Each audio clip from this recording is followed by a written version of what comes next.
Hello guys, it's Lucas, the Transformers Skyfire / Prowl fan here, and today I am back with another retrospective.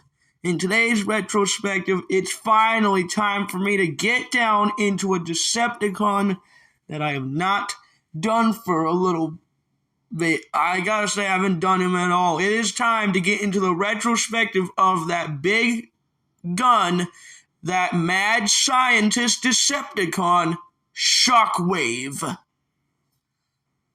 Now, the original Shockwave toy was released in 1982, I believe, then supported by Hasbro in 1984 to become one of the first year of the Transformers toy line.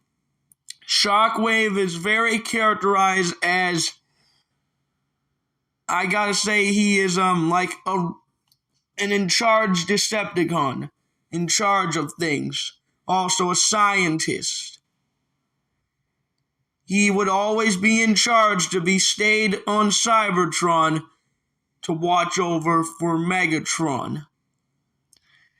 And Shockwave was a main part of the cast. He remained a part of its cast throughout its first 2 seasons. But unfortunately, you guys, Shockwave's toy was discontinued in 1986, which led him to be killed off in the Transformers G1 movie. Off-screen casualty, he died on Cybertron during Unicron's attack.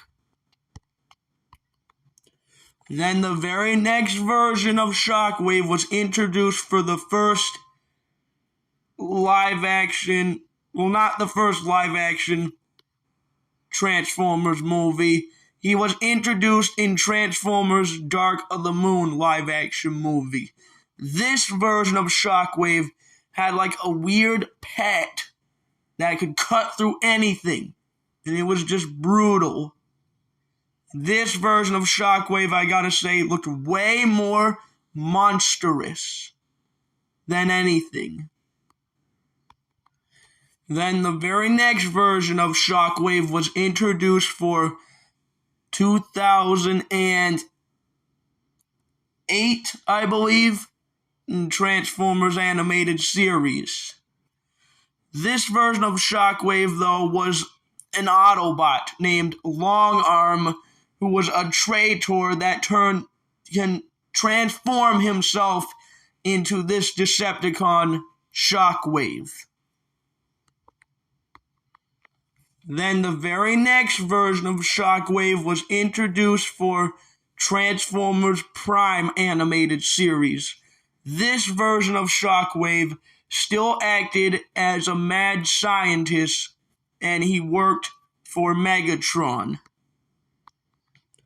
Then the very next version of Shockwave was introduced into 2019's Transformers Cyberverse animated series.